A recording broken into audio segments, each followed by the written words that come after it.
Sebelum menonton, jangan lupa like, subscribe, dan tekan tombol lonceng. Menteri Pariwisata dan Ekonomi Kreatif Sandiaga Uno terus menggencarkan kebijakan bekerja di Bali atau work from Bali bagi aparatur sipil negara. Mantan Wakil Gubernur DKI Jakarta ini menginginkan kebijakan yang diusungnya tersebut dapat tepat manfaat dalam pemulihan perekonomian pariwisata dan ekonomi kreatif di Pulau Dewata yang terpuruk akibat pandemi. Sandiaga mengungkapkan Bali tidak dapat bekerja sendiri, perlu kolaborasi semua pihak, bukan saja yang berkaitan di sektor pariwisata, namun di luar pariwisata juga dapat mengoptimalkan kebijakan ini. Sandiaga menjelaskan WFB ini harus dimaksimalkan oleh semua komponen kementerian dan lembaga, kendati tidak ada anggaran yang dipersiapkan secara khusus.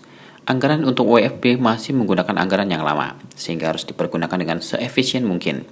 Seperti diketahui pada tahun lalu, perekonomian di Bali turun minus 12%. Dan pada kuartal pertama tahun 2021 masih minus 9%. Tingkat penghunian kamar pada Februari 2021 untuk hotel berbintang di Bali sebesar 8,99% atau minus 2,16 poin, dan hotel non-bintang 7,70% atau plus 1 poin. Beberapa waktu yang lalu kami ikut hadir dalam penandatanganan nota kesepahaman antara Kemenko Marves dan ITDC. Ini sebetulnya adalah bagian daripada kebijakan untuk kementerian dan lembaga di bawah lingkup Kemenko Marves menerapkan work from Bali. Tujuannya adalah memastikan kita bisa berpihak kepada saudara-saudara kita yang sekarang sedang mengalami tekanan yang begitu luar biasa. 2 juta lebih lapangan pekerjaan di Bali terancam. Selama ini Bali menjadi primadona pariwisata kita, tapi kali ini Bali membutuhkan uluran tangan kita. Oleh karena itu, kami dari Kemenparekraf sudah lebih dulu memulainya pada kuartal pertama tahun 2021. Saya sendiri sudah lebih banyak berkegiatan di Bali, dan kita berharap dengan nota kesepahaman ini Bali bisa bertahan di saat yang sulit ini. Oleh karenanya, work from Bali untuk lingkup di bawah Kementerian Koordinator Maritim dan Investasi diharapkan bisa menjadi persiapan agar rencana travel bubble itu bisa dilaksanakan. Kegiatan-kegiatan atau work from Bali itu tentunya merupakan juga bentuk adaptasi dan pergeseran dari perilaku bekerja, termasuk digital nomad.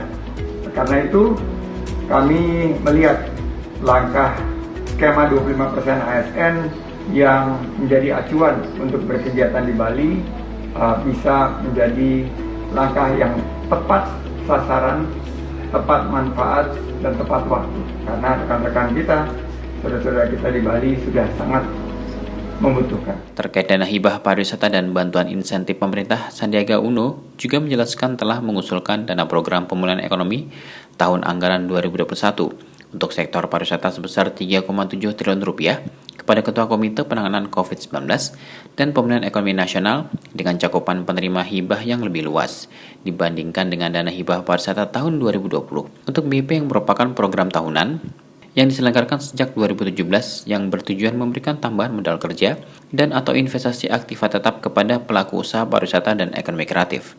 Jumlahnya pun terus bertambah setiap tahun. Namun bagi usaha di DSP atau daerah tertentu atau memiliki unsur tertentu seperti sociopreneur, memiliki dampak sosial atau lingkungan, bisa menjadi nilai tambah dalam penilaian. Pendaftaran program BIP akan dibuka pada 4 Juni 2021 dan ditutup tanggal 4 Juli 2021.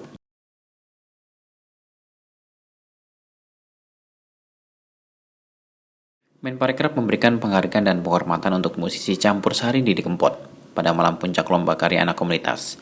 Malam Puncak Lomba Karya Anak Komunitas juga menghadirkan 5 besar komunitas musik di berbagai daerah di Indonesia untuk unjuk gigi menampilkan musik dan budayanya. Kelima tim tampil memukau dengan iringan musik dan pakaian tradisional yang dikemas secara modern. Tim komunitas Lingkar Kreatif Independen Jember berhasil meraih juara pertama dan juara favorit dalam perhelatan itu. Di belakangnya ada Walk on the Water Community dari Nias Sumatera Utara dan Cendrawasih tim dari Papua yang masing-masing meraih juara kedua dan ketiga. Selanjutnya komunitas kreasi seni Anak Pasir Kalimantan Timur dan musisi Kulon Progo Yogyakarta masing-masing meraih juara harapan 1 dan 2.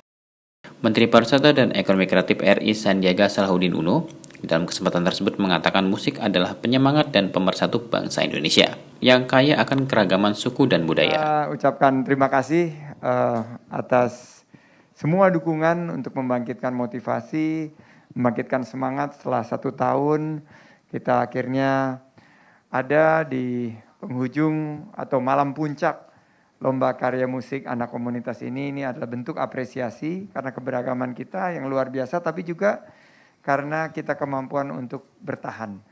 Selama 1 tahun lebih, di awal-awal pandemi, saya sama Mbak Meli, Mas Anto, Mas Helmi ini, terus kami melihat sisi-sisi terbaik kemanusiaan kita dan juga potensi-potensi yang paling prima yang dimiliki oleh pelaku ekonomi kreatif kita.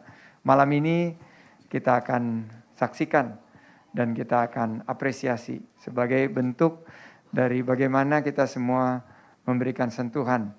Bangsa yang besar ini harus mampu bukan hanya bertahan, tapi bisa mengambil peluang untuk menjadi pemenang. Harapan lain tentunya agar COVID-19 ini memaksa kita untuk meningkatkan inovasi kita, untuk memastikan kita beradaptasi. Tadi kita lihat bagaimana protokol kesehatan bisa kita implementasi. Jadi harapannya events, music terutama, UMKM ini akan bangkit. Karena di balik pagelaran malam ini akan ada ribuan, puluhan ribu, mungkin ratusan ribu, mungkin jutaan yang akan terinspirasi. Harapan kami kita bisa menghadirkan ekonomi yang berkeadilan. Mereka-mereka ini yang sudah betul-betul terpuruk selama 1 tahun bisa kita berikan sentuhan. Mudah-mudahan mereka bisa semangat dan bangkit kembali. Menparekraf mengatakan industri musik memiliki potensi menyerap tenaga kerja yang besar. Ia menyebutkan terdapat setidaknya 18 juta masyarakat yang menggantungkan hidupnya di industri dan ekonomi kreatif termasuk musik. Menparekraf telah melakukan langkah-langkah inovasi, pelatihan, dan kolaborasi untuk memberikan apresiasi karya musik di daerah selama pandemi. Menurutnya pandemi COVID-19 memaksa semua sektor untuk beradaptasi dan berinovasi. Salah satunya implementasi protokol kesehatan yang harapannya mampu memicu industri kreatif dan UMKM untuk kembali bangkit dan terinspirasi. Tim Eljan Media laporkan.